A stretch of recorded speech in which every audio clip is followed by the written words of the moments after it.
Welcome back, everybody, to Niners Now. I'm your host, Brady Grustas, at Grustas Brady on X. You can follow me there.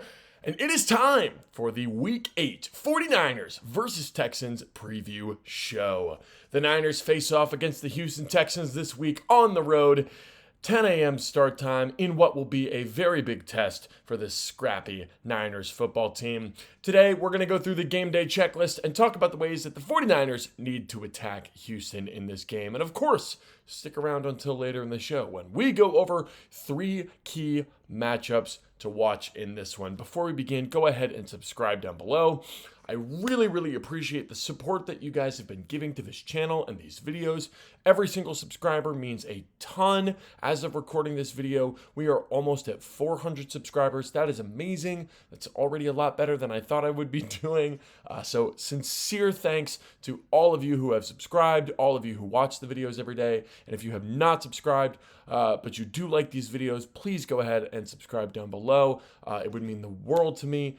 You do not know how much it helps this channel more than likely. So thank you very much. If you're already subscribed, please go ahead and subscribe. If you haven't, of course, leave a like and leave a comment on every video. And let's go ahead and get into today's video. I want to start off, of course, with some injury updates as we like to do in these preview shows.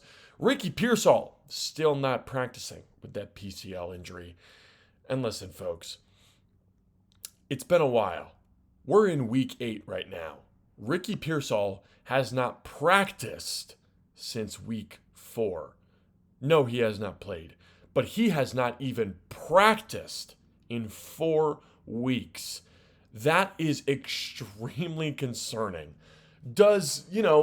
We're talking about Ricky Pearsall like, when Ricky Pearsall gets back, the Niners passing game will be, much better. When Ricky Pearsall gets back, there will finally be a number 1, and it'll open up a lot for the offense. When Ricky Pearsall gets back, at a certain point, we've got to start talking about if Ricky Pearsall will come back. Now, I don't know if that point is right now, right? Because this is a PCL injury. We do know that. We know it's a knee issue. We know it's some sort of tweak. We don't know the severity of it. We don't know how long he's going to be out. He was not put on injured reserve. We do know that. He was not put on injured reserve, so they expect it to be fairly short. It's already been 4 weeks. You know what I mean? So, I don't know, man. I don't know. When does this conversation about Ricky go from when to if? For me, I'm getting close to if with Ricky Pearsall because I have no idea when he'll be back. There's been really no conversation at all about Ricky Pearsall's potential return availability. I mean, we might get Brandon Ayuk back before we get Ricky Pearsall back. There has been more positive news about Brandon Ayuk than Ricky Pearsall. And it's not like there's been a ton of positive news about Brandon Ayuk. We heard from both Kyle Shanahan and John Lynch on Thursday, and they each separately said that Ayuk is, quote, getting better and getting closer, right? They refuse to give any sort of concrete timeline, which makes sense. You never want to set a timeline that you're afraid you can't meet. But man, even Ayuk is getting at least a crumb of positive news, right? And it has been silence on the Ricky Pearsall front. So I don't know, man. I'm getting pretty close to if territory with Pearsall and with Brock. Brock, too. It's like we know he's practicing. He's been limited in practice for like 2 weeks in a row. He's been limited every single practice for 2 weeks. And this one's tricky, right? Because we hear a little more about this Brock injury. We've heard quotes from him. We've heard quotes from his teammates. We've heard quotes from the coaches. And it's very clear this injury is very easy to re-aggravate, right? We'll talk a little bit more about turf toe later in the episode. But it's clear that it's a tricky injury. And you want to sort of walk on eggshells, pun intended, with the turf toe. But yeah, you don't want to rush it. It's clear that Mac Jones will be getting the start again against the Texans. And listen, this one, I think I'm with the Niners on this. I think you just let Mac play. You let him boost that trade value or what have you. This is what you brought him here to do, is play when Brock is out. And right now, Brock is out. You know what I mean? I'm not super concerned about injury issues being a long-term thing for Brock. He had the freak UCL incident. That sucked. but he's mostly played through his ailments, right? This is the first one since his rookie year that's kept him out any sort of serious time. So I'm just hoping he can come back from it 100% because it is about more than just this year for Brock Purdy. When you've got a guy on a $50 million a year contract for 5 years, it's about more than this year. It just is. And you don't want to hear that as a team who's 5-2, right? Sitting atop the NFC West. But it's truth. It's the truth. The 49ers are much more likely to win a Super Bowl if they let Brock get healthy and gear up and stay healthy going into 2026, 2027, than they are to win a Super Bowl if they rush him back and let him play this year. So that's my thoughts on the injury situation for the 49ers with Brock and Ricky and Brandon Ayuk. What do you think? When do you think that Ricky Pearsall will return? When do you think that Brock Purdy will return? And when do you think we see Brandon Ayuk back up there on the field? Let me know in the comments down below. Now, my friends, it is time for the Week 8 game day checklist for San Francisco, and I want to start off with the special teams.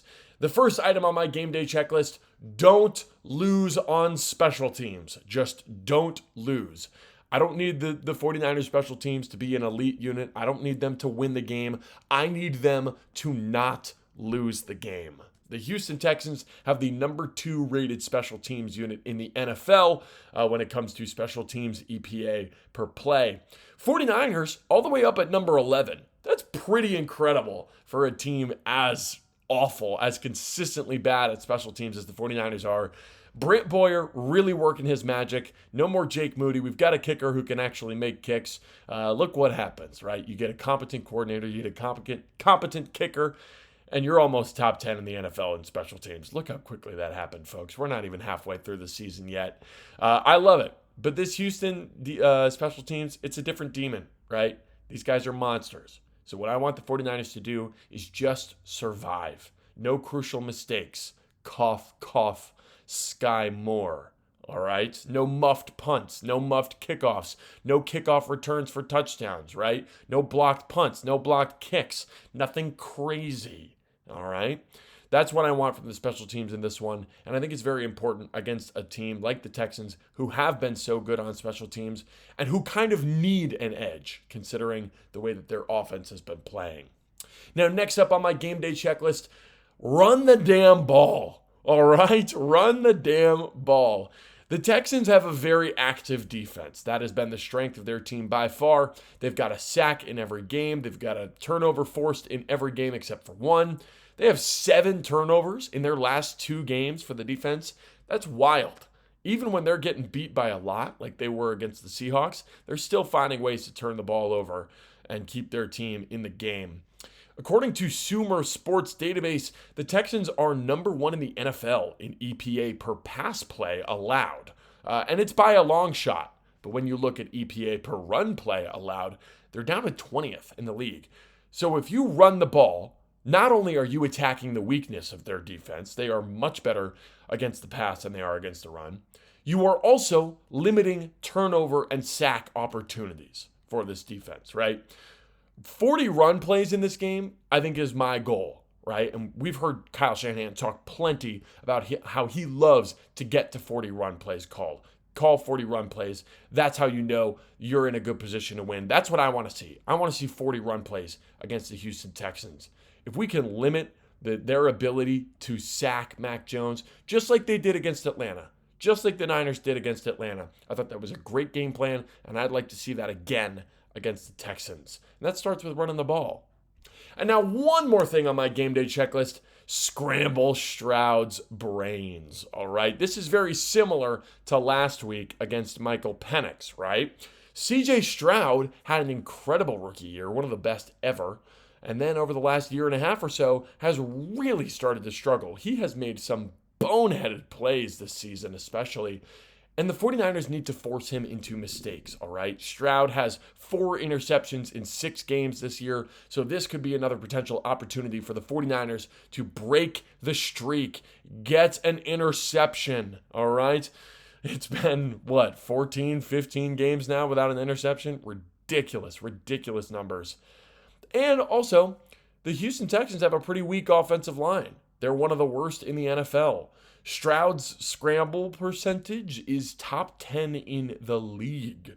All right. He's running for his life out there. So pressure, pressure, pressure. Force Stroud out of the pocket. Force him into your other D lineman. Get him confused. Make sure he has no idea what he's seeing, right? Whether that's disguised coverages, disguised blitzes, weird games up front. I want all the freaky stuff. We saw guys like Mykel Williams and Alfred Collins and Sam Aquanu really excel on some games and stunts against Atlanta. And now they're going up against a much worse offensive line in the Houston Texans, starting a rookie at left tackle, Ariante Ursary. So this is what I want for the defense. I want you to run man coverage, clamp up, don't let anybody wide open, and hit the dang quarterback. Hit the dang quarterback, get him on the ground. All right, that is my official game day checklist for the 49ers. Don't lose on special teams, run the damn ball, and scramble Stroud's brains. Let me know if you think I forgot any important tenets, important things for the 49ers to focus on. Let me know down below in the comments what you'd like to see from San Francisco in this one. Now, folks, I've got 3 key matchups to talk about in this game, and it starts in the trenches. I feel like every single week I got to get at least one matchup from the trenches in here, and this time it's Colton McKivitz versus Danielle Hunter. All right, now here's some context. Houston has 2 premier pass rushers, Danielle Hunter and Will Anderson Jr. Anderson Jr. is their better player, and I assume we'll see him quite a bit on Trent Williams in this one. Hunter is a little bit of a lighter edge rusher. He's wicked fast, and he is a deadly, deadly pass rusher. He is phenomenal. So what I want the 49ers to do is run right at him. Tire him out. Make him question whether it's a run or a pass. Run that hard play action to the right side. Get him guessing, right? Slow down that pass rush. And of course, this is about the matchups, right? Colton McKivitz has to win that matchup. McKivitz has to be mowing through Danielle Hunter, putting him on the ground, pancake blocks, make him guess, confuse him a little bit with the pass set, right? Confuse him a little bit with your kick slide and your drop steps and all that sort of stuff. Colton McKivitz, play the mind games with Danielle Hunter and also just outmuscle him. All right, that's what I want from Colton McKivitz because I think that'll go a long way to keeping Mac Jones clean. I trust Trent Williams over on the other side. He's been playing great the last couple of weeks. He has really come into form, and now it's up to Colton to hold his own against one of the best pass rushers in the NFL. Number 2, Malik Mustafa versus Dalton Schultz. Now, if Nico Collins and Christian Kirk do not play for the Houston Texans, which I would guess that they don't, neither of them have practiced yet this week, all eyes go to Dalton Schultz, right? Is he the only pass catcher they have? Absolutely not. But he is their most reliable. He is their veteran guy. He is their safety blanket. And Malik Mustafa is the tight end beater, right? He's the most talented and best coverage safety that we have on the roster. And I want him to be physical. I want him to be sticky. I want him to be angry. And I want him to be all over Dalton Schultz. Now, Schultz is a bigger body guy, right? He might be able to outmuscle Malik Mustafa in the at the catch point.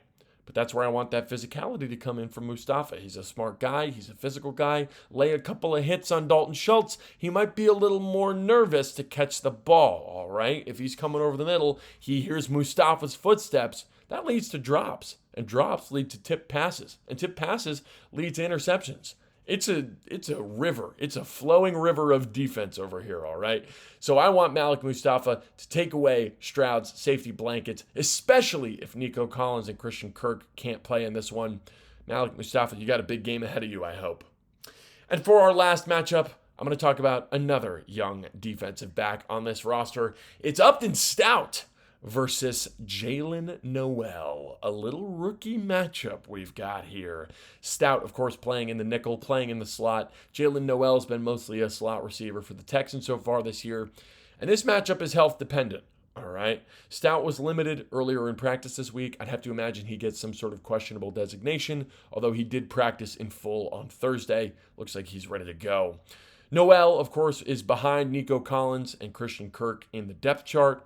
But if they can't go, I have to imagine he'll play quite a bit. Him, Xavier Hutchinson, Jaden Higgins, all probably going to get some run. But Noel really shone last week against Seattle. He had 4 catches for 77 yards in this one out of the slot. Potential breakout candidate for Houston with their top 2 guys hurt. This is a fun rookie showdown. These guys are built pretty similarly. They're both small. They're both speedy. They're both kind of thin. But they both play with a lot of energy. And I'm very excited to see these two go head-to-head in this one. Now, folks, we are on to our final section of the video. And you guys know it's the comments section. I've got 3 comments that I'd like to go over today, just respond to. I'd like to chat with you guys, man. If you want your comment responded to, just make sure you leave it in the comment section down below. I read every comment, and some of them, if I have a little bit more to say about it, I'll bring them onto the show, shout you guys out in the video, and you guys will get your comment read and responded to on the air, if you will. Now, first, I've got one from Jay Keys. With the issues we have with the offensive line, can anyone tell me why we haven't signed John Feliciano after he had clearly stated he's ready whenever we are? Now, I think this is a good point, right? Feliciano was pretty good for the 49ers, but if you're ever begging for a job in the NFL, that's usually not a good sign. I think he's probably a little washed. If he was really NFL ready and ready to go, he'd probably go sign with a different team, right? He is technically retired as far as I know, but he's made it very clear that the only team he would come out of retirement for is the 49ers and then maybe the Buffalo Bills, right? But neither of those teams are calling. So I don't really know if Feliciano is coming back anytime soon. And plus, you've got some roster gymnastics, right? The 49ers went through, I think, hoops and bounds to keep Drew Moss. They had to do some weird roster moves to keep undrafted free agent rookie guard slash center Drew Moss on the roster. And I think letting him go now and letting him hit waivers now for a guy in Feliciano who is retired and doing podcasting, I don't think that's smart. Even if Feliciano is good, right? Even if he can play for this team, I just don't think it's good long-term asset management. Yeah, I know I'm talking asset management with a UDFA, but I think he's good. He could be, right? And another thing, Moss is playing a little bit of center. So if he is a guy that the 49ers really think can play center for this team, you can't let him go for a guy in Feliciano who's in his 30s, right? You'd have to put someone else on IR to bring back Feliciano because you've got Colby and you've got Barch coming back soon and you've got Zakel and Pooney and Hennessy. You've got a lot of guys on roster and on the practice squad. So you'd have to make room somehow, and I just don't think that there is room. I think you've got to let the young guys play through their mistakes. Let Pooney start to play better. Colby's already starting to play better. I don't think the 49ers should sign Feliciano. If you disagree, though, go ahead and comment down below. Shout out to Jay Keys for that comment. I got another one from Matt here. If I'm Joe Burrow and Hendrickson, meaning Trey Hendrickson, leaves, I'm calling the Rams to get myself to LA post Stafford. First of all, Matt, how dare you put that in my head? Burrow with Sean McVay? That is nightmare fuel. Nightmare fuel for the NFC West. How dare you scare me like that leading up to October? That is... I shudder to think of how good the Rams would be with Joe Burrow. But in all honesty, I'd be very surprised if the Bengals let Joe Burrow go. He's their guy. He's the face. They would give him a blank check, and the Bengals don't do that for anybody. You know, I think Joe Burrow is genuinely the only guy who could get whatever he wanted from Cincinnati. And I kind of agree with him. You don't let a guy like Joe Burrow go. It's just so foolish. But if he does go to LA, then I might have to start watching baseball because that would be not fun. One more comment here. This one's from Latecomer. Having had turf toe, I can guarantee Brock is not 100% and won't be for a long while. Well, first of all, thank you for commenting, Latecomer. That's some valuable insight. I've never had turf toe. I don't know what that feels like. So it is nice to hear from someone like you who has. Now, I'm very sorry that you had turf toe. That sounds like it sucks. That sounds terrible. And this is kind of the same as what I've heard from other people who have turf toe. Eventually, it sort of just becomes a pain tolerance issue. Even when it is mostly healed, it lingers and it lingers. And we've heard Brock actually say this. He's never had an injury that lingered for this long. If you know more about turf toe latecomer and you want to, share, please feel free to comment. We'd love your insight. This is, a very serious injury for the 49ers, and any sort of insight we can get would be greatly appreciated. Obviously, hoping the best for Brock, hoping that you are better from your turf toe experience. And that's all for today's comments section. Again, if you want to be featured, just go ahead and leave a comment. I'll read it no matter what. And if I have a lot to say, I'll read it here on the channel. So that's all for today's episode, folks. Who do you think gets the win on Sunday? Niners or Texans? I've gotten some flack from y'all in the comments about picking against the Niners so much this season. And I'm finally going to listen to you. I'll do it. I'm going to give the Niners some respect. I'm taking the Niners in this one. I think it'll be gross. I think it'll be despicably ugly. And I think it'll be a 16-12 football game with the 49ers coming out on top. Of course, let me know down below what you think, and let me know if you enjoyed. Leave a comment, leave a like, and let me know if there's any topics that you'd like to see me cover. Thank you all for watching, and subscribe for 49ers videos 5 days a week. We're getting very, very close to that 400 mark. I'm Brady Grustas, at GrustasBrady on X. This has been Niners Now, and I'll see you next week.